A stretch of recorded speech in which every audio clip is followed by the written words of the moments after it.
Hello friends, स्वागत है आप सभी का आपके अपने यूट्यूब चैनल खेरा एकेडमी 2.0 में।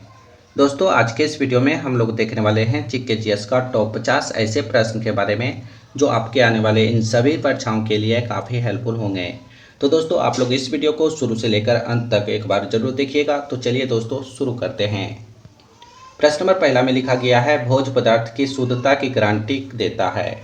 बिल्कुल नए नए प्रश्न है दोस्तों, आप लोग ध्यान दीजिएगा। भोज्य पदार्थ की शुद्धता की गारंटी एक मार्ग देता है।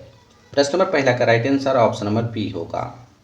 दोस्तों, अगर आप लोग किसी भी प्रश्न का राइट आंसर जानते होंगे तो कमेंट बॉक्स में आप लोग बताइएगा।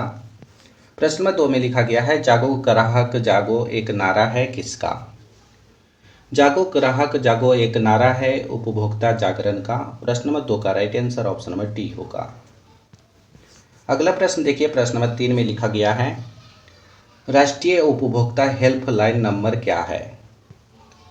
राष्ट्रीय उपभोक्ता हेल्पलाइन नंबर 1800114000 है।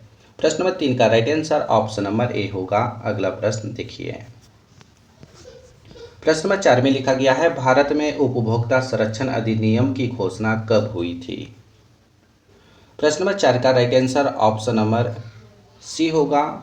भारत में उपभोक्ता संरक्षण अधिनियम की घोषणा 24 दिसंबर 1986 ईस्वी को हुआ था।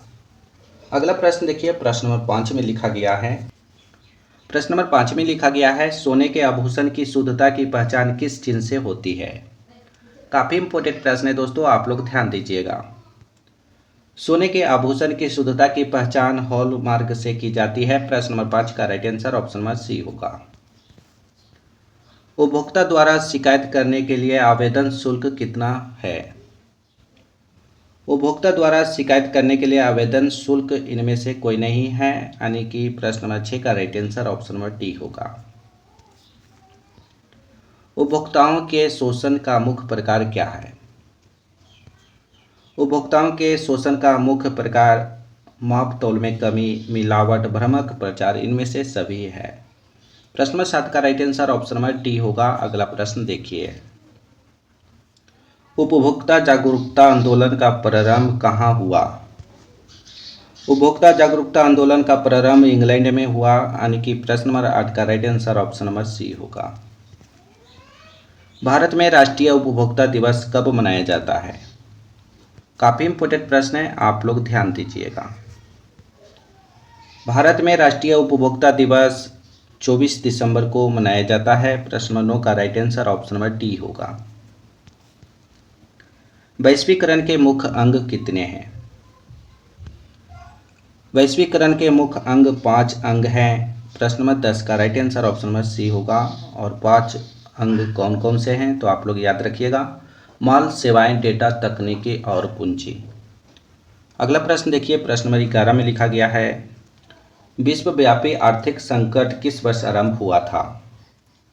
विश्वव्यापी आर्थिक संकट 29 अक्टूबर 1929 ईस्वी को हुआ था। प्रश्न नंबर 11 का right answer option number C होगा। विश्व व्यापार संगठन का मुख्यालय कहाँ है। विश्व व्यापार संगठन का मुख्यालय जनेवा में है, यानी कि प्रश्न नंबर 12 का right answer option number A होगा। विश्व व्यापार संगठन की स्थापना कब हुई थी। विश्व व्यापार संगठन की स्थापना 1 अप्रैल 1995 ईस्वी को हुई थी। प्रश्न नंबर 13 का right answer option number C होगा। अगला प्रश्न देखिए, अंतर्राष्ट्रीय व्यापार संबंधित नियमों को निर्धारित करने वाली संस्था कौन है। अंतर्राष्ट्रीय व्यापार संबंधित नियमों को निर्धारित करने वाली संस्था इनमें से कोई नहीं है। प्रश्न नंबर 14 का right answer option number D होगा। बहुराष्ट्रीय नियमों द्वारा दूसरे देशों में निवेश का सबसे समान तरीका क्या है। बहुराष्ट्रीय नियमों द्वारा दूसरे देश में निवेश का सबसे समान तरीका है स्थानीय कंपनी को खरीद लेना। प्रश्न नंबर 15 का right answer option number B होगा। अगला प्रश्न देखिए, निम्नलिखित में कौन बहुराष्ट्रीय कंपनी है। निम्नलिखित में से आप लोग को बताना है बहुराष्ट्रीय कंपनी कौन सा है। निम्नलिखित में से बहुराष्ट्रीय company Ford Motors, Coca Cola, Samsung इनमें से सभी है। प्रश्न नंबर 16 का right answer option number D होगा। वैश्वीकरण से बिहार के किस उद्योग को सर्वाधिक प्रोत्साहन मिला है? वैश्वीकरण से बिहार के पर्यटन उद्योग को सर्वाधिक प्रोत्साहन मिला है। प्रश्न नंबर 17 का right answer option number B होगा। इनमें से कौन भारतीय बहुराष्ट्रीय कंपनी है? इनमें से भारतीय बहुराष्ट्रीय कंपनी डावर और इन्फोसिस है। प्रश्न नंबर 18 का right answer option number B होगा। प्रश्न नंबर 19 में लिखा गया है, देश की कितना प्रतिशत जनसंख्या मूलभूत सुविधाओं से वंचित है? देश की कितना प्रतिशत जनसंख्या मूलभूत सुविधाओं से वंचित है? तो आप लोग याद रखिएगा 85%। 85% देश की जनसंख्या मूलभूत सुविधाओं से वंचित है। प्रश्न नंबर 19 का right answer option number B होगा। अगला प्रश्न देखिए, वैश्वीकरण का नकारात्मक प्रभाव निम्न में से किस क्षेत्र में देखा गया? आप लोग को बताना है वैश्वीकरण का नकारात्मक प्रभाव किस क्षेत्र में देखा गया था। तो कृषि एवं ग्रामीण क्षेत्र में। वैश्वीकरण का नकारात्मक प्रभाव कृषि एवं ग्रामीण क्षेत्र में देखा गया। प्रश्न नंबर 20 का right answer option number A होगा। दोस्तों वीडियो पसंद आए तो एक लाइक जरूर कीजिएगा। अगला प्रश्न देखिए, रिजर्व बैंक ऑफ इंडिया का मुख्यालय कहाँ है? आप लोग को बताना है आरबीआई का मुख्यालय कहाँ पर है। रिजर्व बैंक ऑफ इंडिया का मुख्यालय मुंबई में स्थित है। प्रश्न नंबर 21 का right answer option number D होगा। कौन सी सेवा गैर सरकारी है? आप लोग को इन 4 ऑप्शन में से बताना है गैर सरकारी सेवा कौन सा है। मॉल सेवा। मॉल सेवा गैर सरकारी सेवा है। प्रश्न नंबर 22 का right answer option number C होगा। इनमें से कौन एक बीमारू राज्य नहीं है? कर्नाटक एक बीमारू राज्य नहीं है। प्रश्न नंबर 23 का right answer option number C होगा। किस क्षेत्र को तृतीय क्षेत्र कहा जाता है? काफी इंपोर्टेंट प्रश्न है, आप लोग ध्यान दीजिए।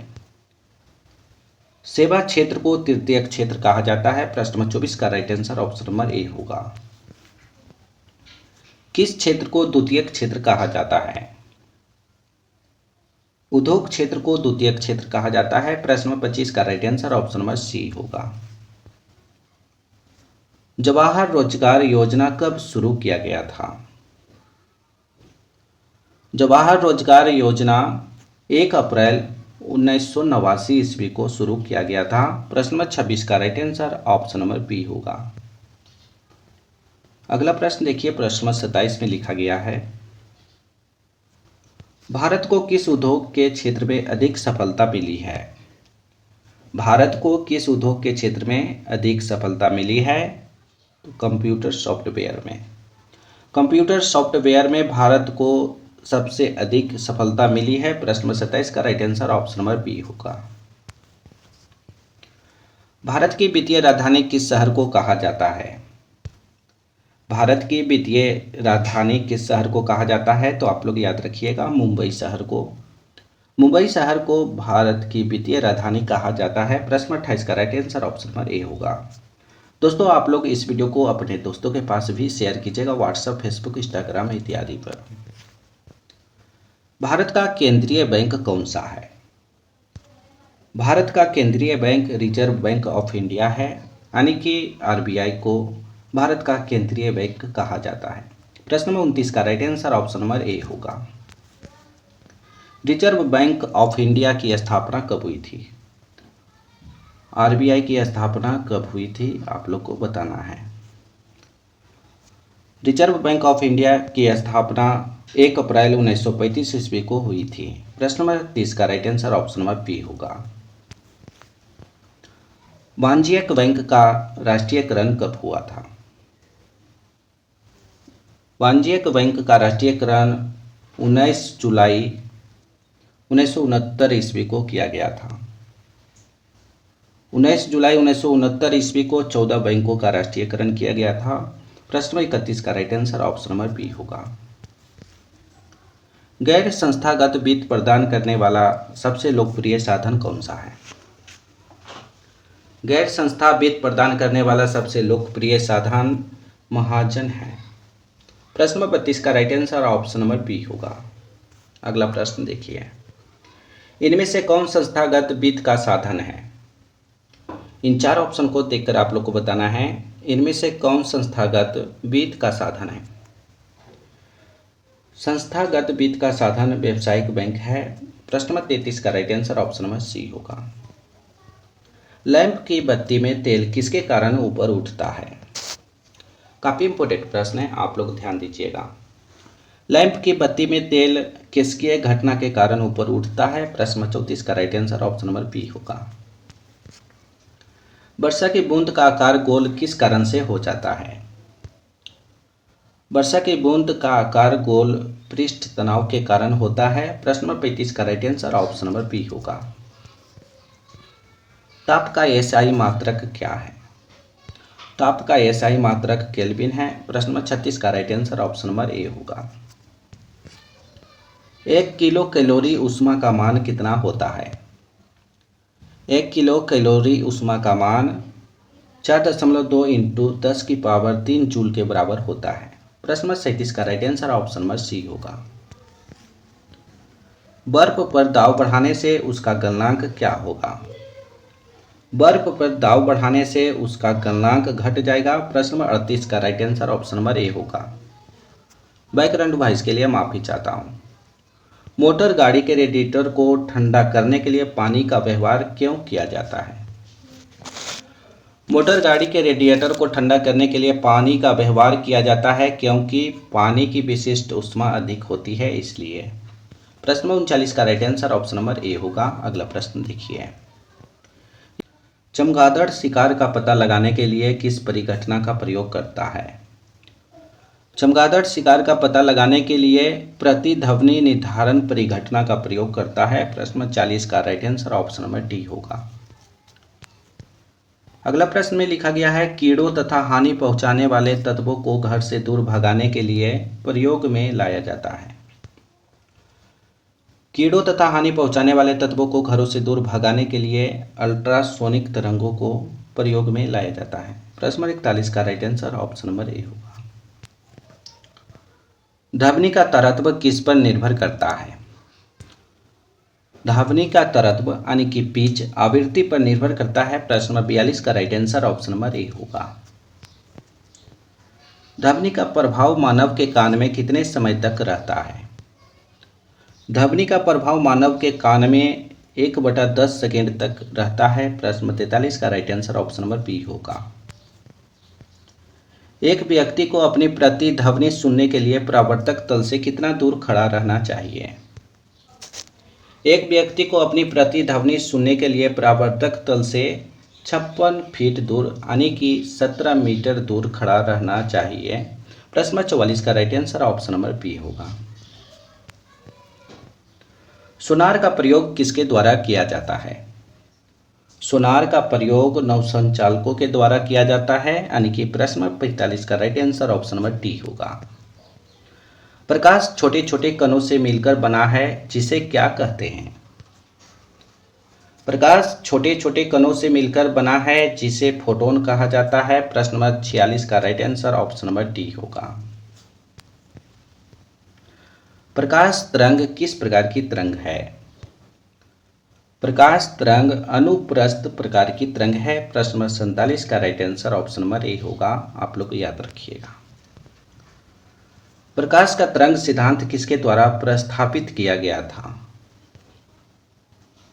प्रकाश का तरंग सिद्धांत हाइगेंस के द्वारा प्रस्तावित किया गया था। प्रश्न नंबर 48 का right answer option number B होगा। प्रकाश तरंगों का विवर्तन होता है, सर्वप्रथम यह किसने बताया था? काफी इंपॉर्टेंट प्रश्न है, आप लोग ध्यान दीजिए।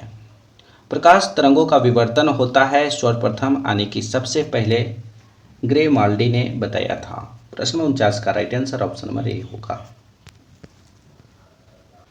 प्रश्न नंबर 50 में लिखा गया है, भारी जल का अनुभार कितना होता है?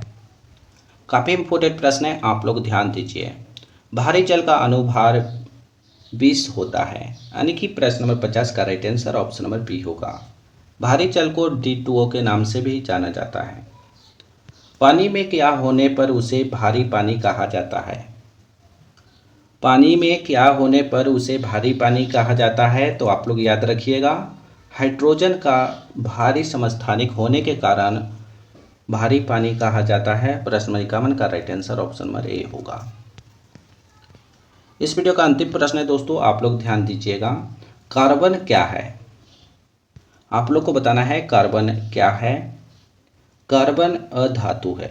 प्रश्न नंबर 52 का right answer option number B होगा। दोस्तों आज हमने आप सभी को टॉप 52 प्रश्न करवाए हैं जो जीके जीएस से लिया गया था। तो दोस्तों आप लोग 52 प्रश्न में से कितना सही कर पाए हैं, इसका सही जवाब कमेंट बॉक्स में आप लोग बताइएगा। अभी तक हमारे चैनल को सब्सक्राइब नहीं किए तो चैनल को सब्सक्राइब कीजिए और घंटी कॉल पर फिट कीजिएगा ताकि सभी वीडियो का नोटिफिकेशन आपको मिलता रहे। इस वीडियो में अभी तक एक लाइक नहीं किए हैं तो एक लाइक करके इसे अपने दोस्तों के पास भी शेयर कीजिएगा, व्हाट्सएप, फेसबुक, इंस्टाग्राम इत्यादि पर। तो फिर अगले वीडियो में मिलेंगे दोस्तों, जब तक आप लोग वीडियो को शेयर कीजिए।